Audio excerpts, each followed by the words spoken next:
My name is Oksana. It's Road to Edoverse, weekly Edoverse Insider, the 71st. We deliver the news about the creation of our project Edoverse. And Tokugawa-san, could you please continue? Yes. Okay. Okay, thank you, Oksana. Hello, everybody. This is Iehiro Tokugawa speaking. This is part 2 of my take on kabuki. Yes, Japan's, how should I say, traditional theater with very strange makeup. Before that, with no theater, the actors were wearing masks, so it may be an improvement, but they still look kind of inhuman to me. Now, Japanese loved theater, and this was the case in Osaka and Kyoto, and also in Edo. But you see, the shoguns must have had a very hard time reigning in on the content of kabuki. So one of the earliest big hits was called the Battle of the Kosinha.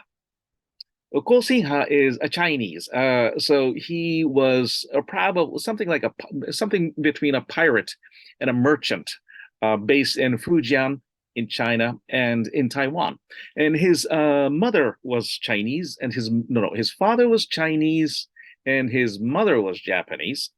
And you see, and they were trying to help the Ming dynasty as it was falling, facing the attack of the Manchu. So this is in the early 17th century, exactly at the time when the Tokugawa shogunate was being formed. So Kosinha in Japanese would be Kokusenya. So, and Koku is kuni, or the state, and Seng is the surname. In this case, the surname of Tsu, which belongs to the Min imperial family, the same as Turonji, the one-time Chinese prime minister of this century. So the Kosinha was given the family name, the surname of the imperial family, for his efforts to help the failing dynasty. And he's half Japanese. So he had many fans, but more importantly, the Ming dynasty, while after the fall of the Toyotomi, when they were still firmly in control of China, they rejected all approaches from the shogunate to resume trade relations. So, but as they lost Beijing to a peasant riot, and then they had to move to southern China, waiting for an opportunity to come back north, but they were being pushed down by the Manchus, who were now controlling Chinese generals as well. So, and then they start to ask Japan for assistance. And I have been stressing this all the time, but in the early 17th century, there were still many samurai and wealthier farmers, peasants, and low-ranking merchants, all kinds of people who wanted to succeed as a samurai in the battlefield. So Pax Tokugawa had very, very feeble foundations. I mean, there are many who wanted another war. It was also a time of PTSD, so many did not know a peaceful way of life. So, and then this Kosinha Kabuki. So it is about the Kosinha gathering an army, marching into Beijing, and then, gaining victory against the Tatars, the Mongols, and chopping off the head of the Mongol emperor. And this was an enormous hit in Osaka, the land of Toyotomi, so the anti-Tokugawa capital. And so this shows how people were, interested in foreign affairs, but also how expectant everyone, especially in Osaka, was of another foreign adventure, like the one that Toyotomi Hideyoshi had done between 1592 and 1598. So this must have terrified the Tokugawa officials, and then there was enormous pressure, probably inside the samurai elite as well as amongst commoners, to send forces to support the failing Min dynasty. But the shoguns rejected this, luckily for Japan. But there was still widespread popular support for another military adventure in the continent. So this showed very well. So the shogunate intervened in the content of all the kabuki theater as well. For instance, you can well, you can make plays based on Japanese history and even about current affairs, but all the names have to be changed. And if you're going to make a play about current affairs, then it has to be, even if it's about, everyone knows it's about current affairs, it has to be an event that took place sometime before the Tokugawa.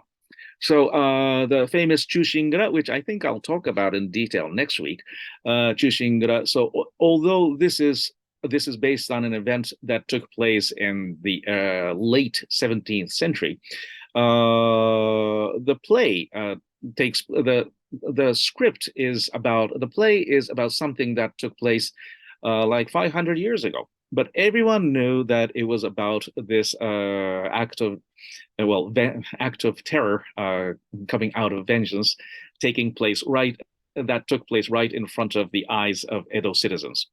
So, and that way, so people could talk about what's happening and people could guess about what is happening in politics or world affairs or whatever.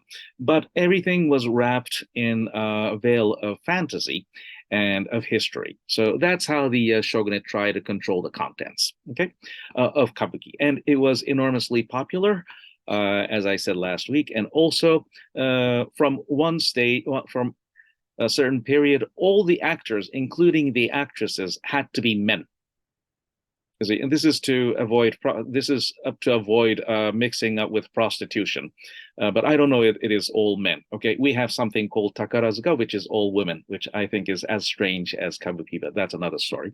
And so kabuki was enjoyed more by women of Edo. So everything started, even if they're talking about politics or current affairs, everything got this very feminine twist to it, and it all became about personal relationships, and so the politics was kind of evaporated away.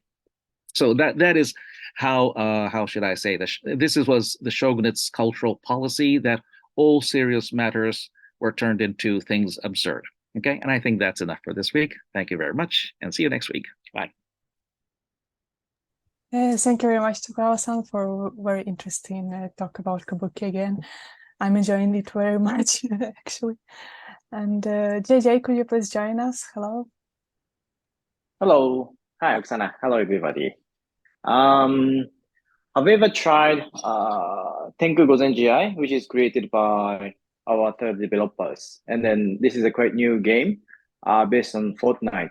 Unfortunately, last weekend I was so busy, so I couldn't download it. So in this morning, I downloaded this Fortnite Epic Games, and I put some, the number of code, and then I finally reactivate this Tenku Gozen GI, the new game. Unfortunately, in that space, I couldn't see Mr. Tokugawa Shogun yet, and then I couldn't find any of the enemies. But yeah, I think the quality and motion is splendid, and that's really nice. That's really nice. So we are keen on providing a alpha version of Edoverse, which is planned to be done July 11th. So we are finally checking the Edo portal and then the on-chain side and off-chain side, and how to identify the LANs holders for them to download our alpha version, so that I think this Tenku Gozen GI game and also this main space is going to be connected to each other in the future. So anyway, just trying and experience Tenku Gozen GI. I think it led you to imagine that what types of gaming is going to be implemented on Edoverse space. And then this Tenku Gozen GI is just a battle game for the promotion in a certain period.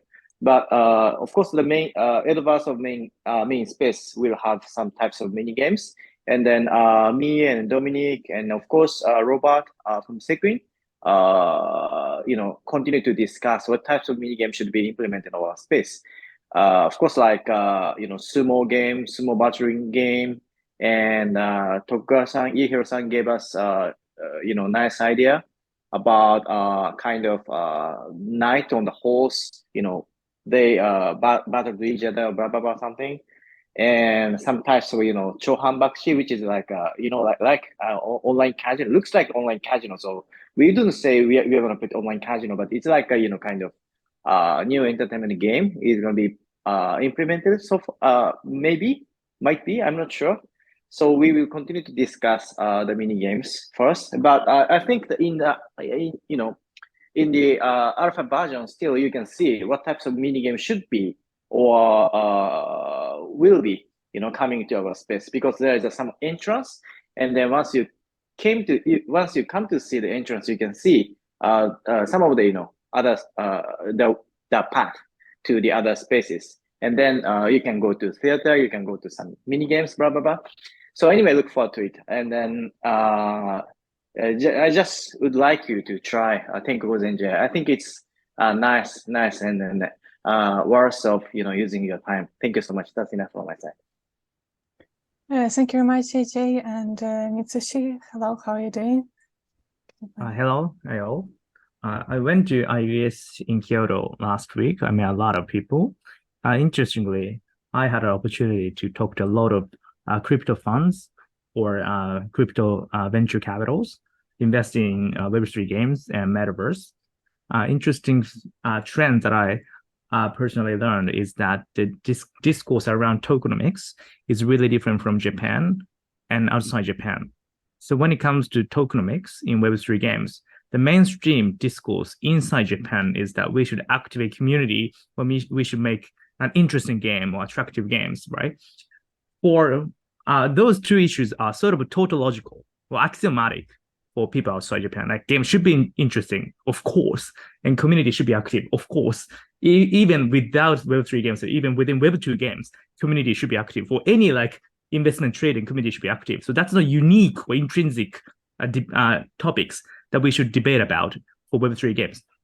That's the conclusion. Instead of that, what kind of trends that we see about discourse about tokenomics? One, management of the treasury. You have treasury when you issue token, and you have treasury. How we should manage that treasury, and let's say it's like asset management. You manage the assets and make profit out of it. Then you distribute that profit to users within the ecosystem. If you do that, the system is no longer a Ponzi scheme. A lot of GameFi projects seem to be a Ponzi scheme projects because they don't manage assets or treasury. So a treasury management is critical so as not to make the project a non-Ponzi sustainable project. Second thing is about the macroeconomy. Macroeconomy means that we issue a token. That means we are the independent central bank, and the project is like a country. So how we issue currency and distribute currency into citizens within the nation state. So macroeconomic KPI should be introduced for management of tokenomics inside Web3 games. So running Web3 games, running Metaverse is similar, qualitatively tantamount to running a country. We need to have this macroeconomic KPI measured within the ecosystem. Third is that open economy versus closed economy. The Japanese game companies develop tokenomics within closed economy. How users spend token within the game, how people spend token to purchase items within the game. But token is converted to currency outside the ecosystem. People exchange currency into crypto exchange outside the game ecosystem. So we need to structure the ecosystem based on open economy rather than closed economy. So a lot of Japanese game companies are sticking to closed economic model when they structure tokenomics, but that's wrong. I think a lot of crypto funds told me that it was like 3 years ago or 2 years ago in the United States. We shouldn't make the same mistakes. We should be more careful when we structure as tokens right now at this moment. We need to update our perceptions about tokenomics trend. I think that was very interesting lesson that I got during my visit in Kyoto IBS, talking to a lot of crypto funds and VCs. I'd like to share this kind of knowledge or insights to many projects based in Japan, because there is always a language barrier. It's very difficult for us to access information outside Japan written in English. It's harder for us to read articles in English and so on. There's always language barrier. That means we always have a asymmetry of information, like information barrier as well. So I'd like to utilize this kind of event opportunity to catch up with the latest information. I'd like to sort of introduce this kind of idea into this project as well. That's all from me. Thank you very much. Thank you very much, Mitsushi. And Martin, do you have Can you please let us know what you think about today's session? Sure. Well, I'm fascinated, as always, by Tokugawa-san's talk. I have a question, though, Tokugawa-san. I mean, I currently reside in Shimane Prefecture close to Izumo, and Kagura is a very important part of the culture here. The local authorities all invest a lot of money in preserving the tradition of Kagura. Yep. Which, for people who don't know, is a dance, a type of ritual dance based on Shinto mythology. I wonder if that was part of the culture of Edo, or is it restricted to the provinces? I don't think there were any restrictions, but this is quite ancient. And remember, Edo is a very new city. Yeah. And even the farming villages around were composed mostly of immigrants.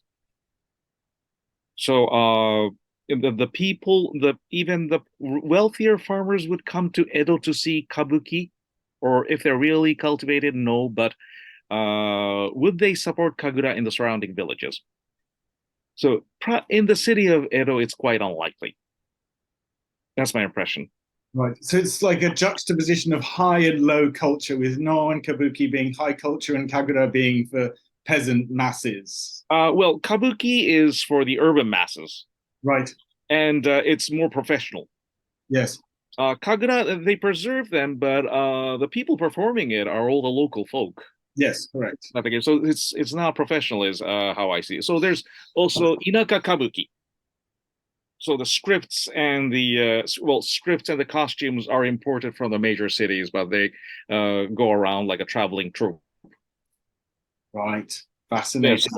So there is no reason for the shogunate to, because you see, Kagura is very old, and things have changed with the invasion of Korea, becoming so popular and large scale by Toyotomi Hideyoshi, and Kagura is way before that. So the content itself would be no problem at all. But if they try to perform Kagura in the vicinity, within Edo or in its vicinities, it would be a very local affair. Right. As Kabuki was way more competitive. I see. As entertainment goes. Right. Very interesting. Yes. But a very good question. Yeah. Yes. Another thing, you mentioned. Well, okay. So here's another question. Why was the invasion of Korea so popular among the masses when so many samurai lost their lives? It was an abject disaster. It was not beneficial for the country at all. I can't understand why there was so much popular support for it.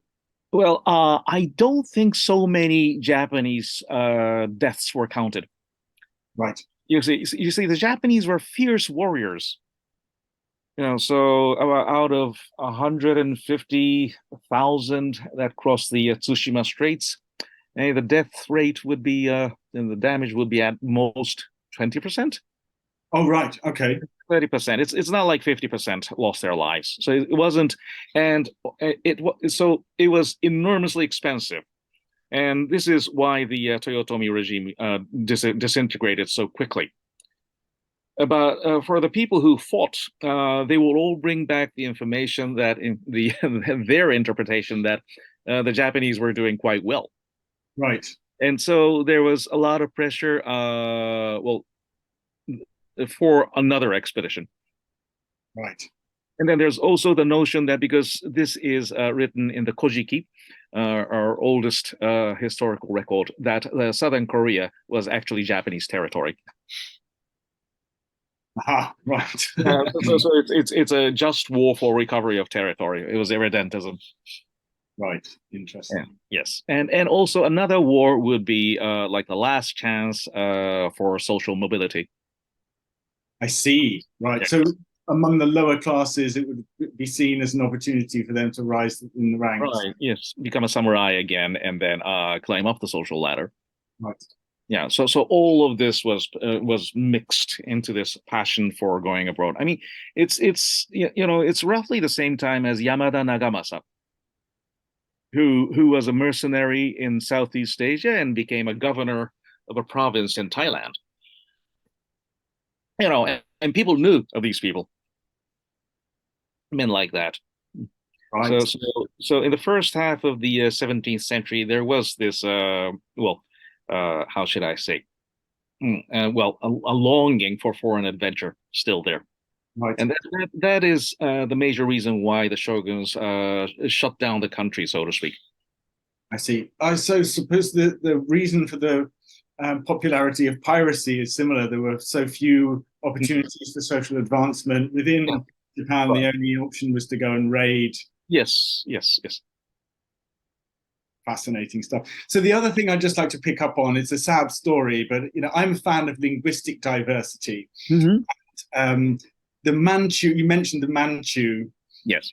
Unfortunately, the Manchu language only has now under 30 native speakers. Oh, yes.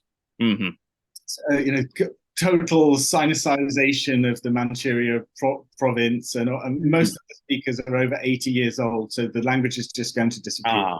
All right. Well, if you record it, then one day you can revive it. Like people are speaking Hebrew these days in Israel. Right. Yes, of course. Yes. Right. And also, what you call Mandarin is Manchuized Chinese. Oh, really? Yes, because it's a Beijing something. So this came after the Manchus conquered Beijing. Right. So there's a lot of Manchu left there, you would say. They have a fascinating script as well. The characters are so utterly different from Han characters. So it's more Mongol or Indian in origin, probably. But yes. Right. Sorry for taking up so much of your time. No problem. Amazing to get your insights. So my news is that this morning I had the pleasure of meeting Klaus Schwab of the World Economic Forum, along with his wife, Hilda Schwab. And I was asked to do so as an interpreter on behalf of Miwa Komatsu, the artist, who obviously Dominic knows very well. And I actually met Hilda Schwab last year when I gave her a tour of the Shinwa Gallery, showcasing Miwa's works. And they visited Toji Temple in Kyoto. And that's where Miwa Komatsu's magnum opus, the next mandala, is displayed. And they were so enamored of the art that they requested to meet the artist. And the WEF people remembered that I had interpreted last time and requested I come. So I was asked to come yesterday. I flew out yesterday night and met them this morning. It's relevant because, unfortunately, the professor, as he's called, was only able to give us 20 minutes of his time. But after that, we continued the conversation with Hilda Schwab. And she mentioned that the WEF has a metaverse, which is called the Global Collaboration Village. So I used that opportunity to mention the Edoverse and said that, you, Tokugawa, Iehiro-san are involved, and she was very interested in that. So hopefully she's going to check it out. And perhaps in the future, we might have an opportunity to talk metaverses between one another. I'm working on developing the relationship. So that's my news for this week. Yes, from Edo to Davos. Right, yes. Might be going, so I might go next year. That's amazing. Thank you very much, Martin. And Dominique, could you please sum up today's session? Okay. That's very great news about the things of Mr. Schwab's interest. I hope that those kind of celebrity people just would be actually interested in this in our ecosystem in Edoverse. I think we're proud of this actually, and then we're just creating that as a really sort of great one, and then we're happy to show them. So we actually doing a lot of things now because I think already July started. And then the Edoverse ecosystem is going to launch, I think, in several months' time. Before we do that we are actually developing on that final stage. This is the gaming things. We're just creating very simple games at the first, but the game will be connected with the tokenomics, as Mitsushi mentions. And also, I think our total mix, we have to really think about it. Yeah, because that we need a treasury. Yeah, we need some kind of a real advanced treasury system once that the real Edoverse started, because this is going to be actually really some great economy in the future. So, but we still under a discussion that what kind of games we do, and it's going to be simple, but it's very interesting and exciting and very fun, and you can enjoy. And then we started Fortnite games, and then still that it's very heavy just for the normal computers. But please just try and enjoy the battle game in Edoverse Tenku Gozen Shiai, and that story was good actually. The creator this time that made it up story was really exciting because that's Tokugawa sword, yeah, that's called a Kagome. It's actually very special power that to make a peace and everywhere, but the power becomes too strong, and then we try to control it. Now, Mr. Tokugawa tried to control this sword, but that was cost, and then it was actually now the power becomes much stronger. Then we have to control it, and then just using the 6 other sword. So that story, and then that's why that's the Kagome sword was actually took a place just in the sky. That's why that we our battlefield in the sky castle. So that is very exciting. But we haven't got the PR much yet. Then we're going to just make some more sort of marketing and PR just for this game too, and the people can just join this battle game.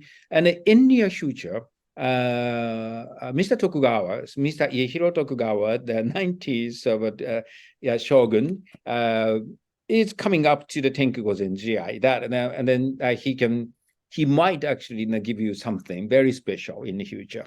Okay, and then at the same time that we wanted to try to launch the real alpha version of Edoverse in the 3D space. But it could actually make it on the 1st of July, but we tried to make it on the 11th of July or maybe 20th, because this is only the very technical issue that our engineers actually really working very hard to just complete it. And once that the gate is open, that you can just get into your avatars get into the Edoverse, and then you can walk around the Edo Castle. At the same time, and we do other project which is Edoverse Tokugawa Hidden Treasure, Find Tokugawa Hidden Treasure project. That is the real. This is the real world matters.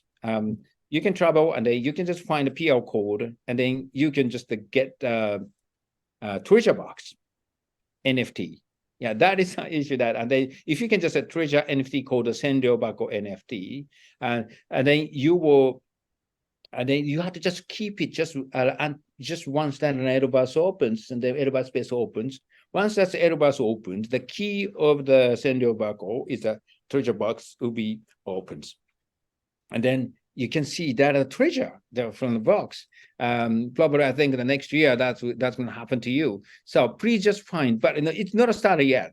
It is the final plan that we're talking to the regional authorities or regional the celebrity people. Just where we should just not hide. No, it's Mr. Tokugawa is going to hide it. Yeah, this is a very important issue that actually this is the Tokugawa treasure. Yeah, and then and I'm really looking forward. Yeah, once that I travel, that I try to find it too. Okay. So we have many things, and the VTubers, and still that and the audition probably finished, and then it's going to come up very soon that the VTube of Edoverse too. So we have many things, and then please enjoy the Fortnite game, and also please wait for a little while for the 3D space. Thank you. Thank you very much, Dominique, and thank you everybody for today's very exciting, interesting session. And we will meet next week. Goodbye.